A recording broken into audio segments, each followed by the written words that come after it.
Our world is undergoing an urgent crisis. Epidemiologists have found humans across the globe are becoming increasingly less fertile. Sperm counts have declined by about 55% since 1970. Testosterone has been declining at the same rate. And this is not just in the United States, this is globally. You're certainly going to have more and more men having trouble having children. This idea that sperm are super resilient or that men are making hundreds of millions of sperm a day, it's untrue. Scientists point to environmental factors like climate change. Heat waves can damage sperm, as can pollution and microplastics.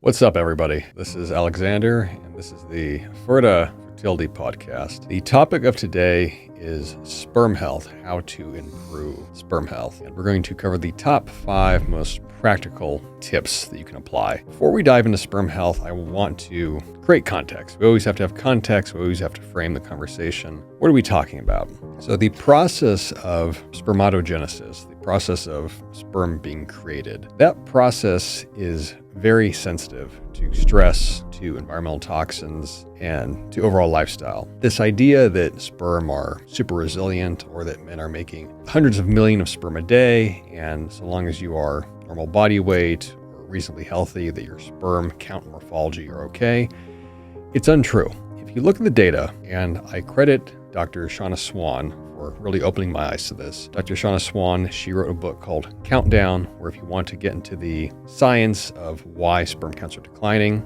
partly why they're declining, I would highly recommend reading it. Dr. Swan talks about in that book that sperm counts have declined by about 55% since 1970. And this is not just in the United States, this is globally. This is essentially every country. You can go look at the US, you can look at Mexico, you can look at India, you can go look at Europe. Sperm counts are going down everywhere. It's a global problem. Along with the decline in sperm count, we have the decline of testosterone levels. Now, this number is not so dramatic. Depending upon what body of research, what group of data you look at, you'll see declines of anywhere from 15, 20, 25, maybe 30% in average testosterone levels. But what gets constantly overlooked is that testosterone production and sperm production are directly connected with one another. I spent years of my personal training career telling guys how to naturally increase their testosterone levels, or they need to pay attention to their testosterone levels. And it wasn't until I wanted to have kids with my wife that I started caring about sperm count. And while my own levels and morphology were healthy, I had no idea how many men suffer from subfertility, how many men are infertile. So what numbers are we talking about here? If you rewind the clock back, you go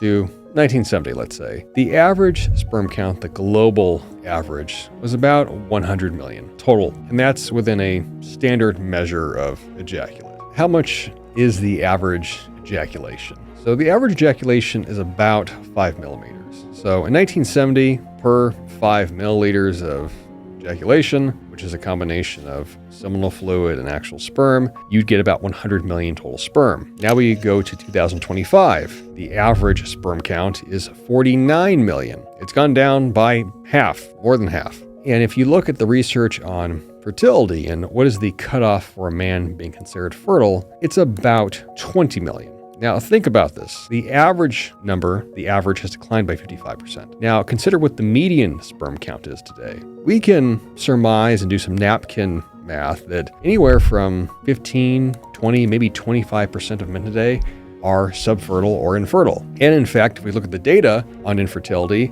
that lines up. For couples that experience infertility, half the time it's the man. And about 1 in 5 to 1 in 6 couples today go through an infertility journey where one or the other, the man or the woman, is experiencing infertility issues or unable to get pregnant. So sperm count decline is a huge issue. It's affecting the decline of the human population, obviously. So sperm count decline is a huge problem to solve. We are going to tackle infertility and reproductive rate on any level. We want to raise the birth rate. We need to help the people who want to have kids to have more kids. So now that we have some sense of the scope of the problem, what can we do to increase our sperm health and sperm count? So the process of spermatogenesis, which is a sperm growing from a stem cell all the way to a mature sperm, starting off in the testicles, obviously. That process takes around 60 to 70 to 74 days. It's an 8 to 10 week process. It's not overnight. You It is true that your testicles are producing about anywhere from 4 to 6 to 8 million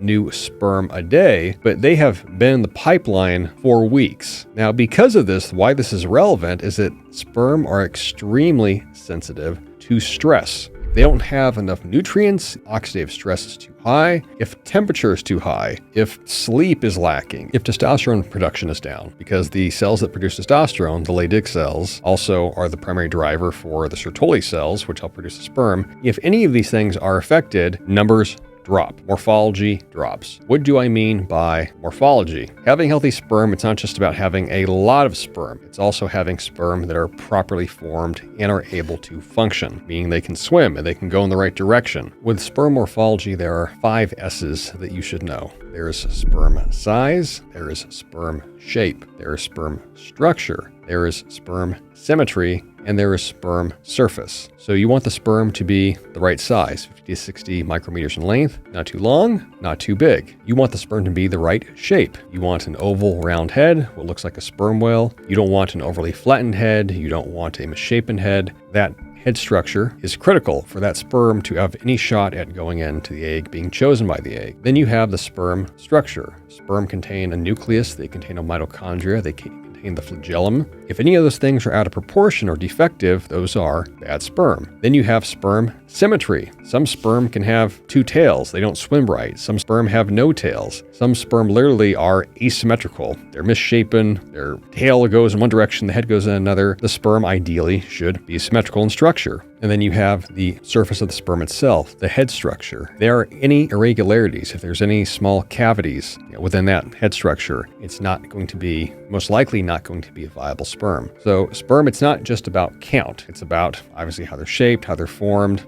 how they function. All of it matters. So how do you improve your sperm health? Let's finally get to the 5 practical tips. You've been listening for this long. I'm going to give them to you. Number 1, and the most absolutely basic, you want to be normal body weight. You should have a healthy BMI and body composition. If your body fat percentage is over 20%, you are going to have higher levels of systemic inflammation. You are going to have worse insulin sensitivity. You are probably going to have elevated levels of estrogen. You are going to have lower levels of testosterone. Being overly fat or being obese is terrible for sperm health, especially if you are very obese. If you have a gut that hangs over your genitalia, you are reducing blood flow to your testicles and to the penis. You're probably also experiencing erectile dysfunction. There is nothing good about being overly fat. So before anything else, if you're listening to this and you know that you need to lose weight, lose the weight, lose the body fat. That has to be first, because everything else becomes redundant. Number 2, sleep. Sleep gets talked about every day. There's podcasts, there's books devoted to it. There are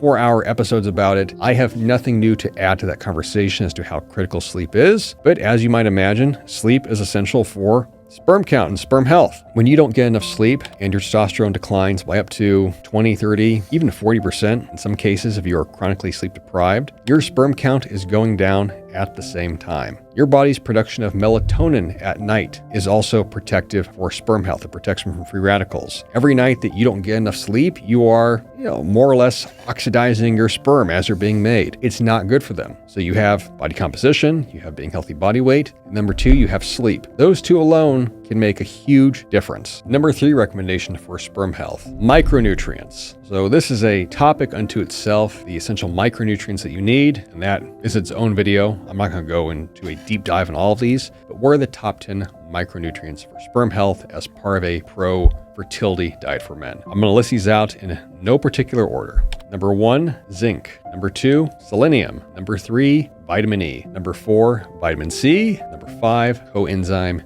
Q10. Number 6, vitamin D. Number 7, folate, vitamin B. Number 8, vitamin B12. Number 9, omega-3 fatty acids. And number 10, finally, L-carnitine. If your diet has all of those in it and the optimal amounts, you will probably be fertile. You will be a virile, potent man. If you are deficient in any of those, especially with severe deficiency, let's say you don't get enough zinc, you need to supplement and or you need to change your diet. You need to address these deficiencies. Number 4 tip, keep your balls cool. Just that blunt, that basic. Heat is terrible for sperm health. I recommend the sauna quite often as part of an overall health longevity protocol. Sauna is fantastic for the immune system. It's fantastic for cardiovascular health. It's fantastic for relieving stress. The sauna is not good for your your sperm. The reason why? Heat. Sperm are heat sensitive. If you go over that 97-degree temperature range, that's why your genitals are outside of your body and not inside. They need a slightly cooler temperature. If you go over 97, 98 degrees, you are quite literally cooking the sperm as they form. They're going to come out damaged. You're going to reduce your sperm count. It is not good.